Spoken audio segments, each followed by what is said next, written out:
அஸ்ஸலாம் அலைக்கும் ரஹ்மத்துல்லாஹி பரகாத்துஹு. நபிகள் நாயகம் வரலாற்று தொடரை பார்க்கலாம். நபிகள் நாயகம் ஸல்லல்லாஹு அலைஹி வஸல்லம் அவர்கள் நடந்து செல்லும் வழியில் சிலர் அம்பெய்யும் போட்டி நடத்தி கொண்டிருந்தனர். அப்போது நபிகள் நாயகம் ஸல்லல்லாஹு அலைஹி வஸல்லம் அவர்கள், இஸ்மாயிலின் வழித்தோன்றல்களே, அம்பெய்யுங்கள். உங்கள் தந்தை இஸ்மாயில் அம்பு எய்பவராக இருந்தார்.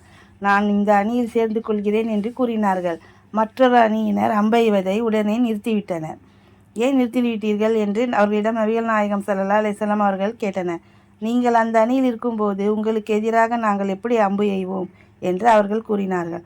அப்போது நபிகள் நாயகம் ஸல்லல்லாஹு அலைஹி வஸல்லம் அவர்கள், நான் உங்கள் அனைவருக்கும் பொதுவாகவே இருக்கிறேன், எனவே நீங்கள் அம்பு எய்யுங்கள் என்றார்கள்.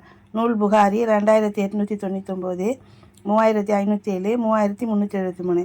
இரண்டு அணிகள் அம்பெய்து விளையாட்டில் ஈடுபடும் போது நபிகள் நாயகம் ஸல்லல்லாஹு அலைஹி வஸல்லம் அவர்கள் கண்டு கொள்ளாமல் ஒதுங்கி கொண்டிருக்கலாம். அவ்வாறு ஒதுங்காமல் அவர்கள் ஊக்குவிக்கிறார்கள். தாமும் ஒரு அணியில் சேர்ந்து சாதாரண மனிதன் நிலைக்கு இறங்கி வருகிறார்கள். எதிர் அணியினரின் மனம் ஒப்பாததன் காரணமாகவே அதிலிருந்து விலகிக் கொள்கிறார்கள். மற்றொரு நிகழ்ச்சியை பாருங்கள். மிக்தாத் ரலியல்லாஹு எனும் நபித்தோழர் அறிவிக்கிறார்கள், நானும் எனது இரு நண்பர்களும் பசியின் காரணமாக செவிகள் அடைத்து பார்வைகள் மங்கிய நிலையில் மதீனா வந்தோம். நபிகள் நாயகம் அவர்களின் தோழர்களிடம் எங்களின் நிலையை எடுத்து சொன்னோம். எங்களை ஏற்று தங்க வைத்து உணவளிக்க யாரும் முன்வரவில்லை. பின்னர் நபிகள் நாயகம் அவர்களிடம் நாங்கள் சென்றோம்.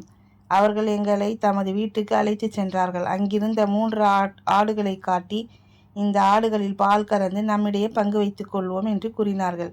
எனவே நாங்கள் பால் கறந்து எங்களில் ஒவ்வொருவரும் தமது பங்கை அருந்திவிட்டு நபிகள் நாயகத்தின் பங்கை எடுத்து வைத்து விடுவோம். அவர்கள் இரவில் வந்து உறங்குபவரை எழுப்பாத வகையிலும் விழித்திருப்பவருக்கு கேட்கும் வகையிலும் சலாம் கூறுவார்கள்.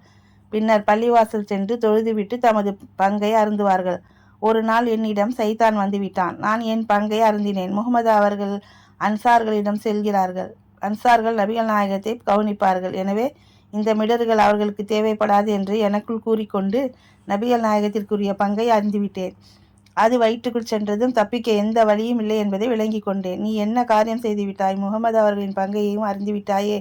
அவர்கள் வந்து பார்க்கும்போது தமது பாலை காணாவிட்டால் உனக்கு எதிராக பிரார்த்தனை செய்து விடுவார்களே. அவ்வாறு பிரார்த்தனை செய்துவிட்டால் நீ அழிந்து விடுவாயே. உனது இவ்வுலக வாழ்வும் மறுமை வாழ்வும் நாசமாகிவிடுமே என்று சைத்தான் எனக்குள் பலவாறு எண்ணங்களை ஏற்படுத்தினான். இதன் தொடர்ச்சியாக அடுத்த தொடரில் பார்க்கலாம். ஜஸாக்கல்லாஹ் ஹைர்.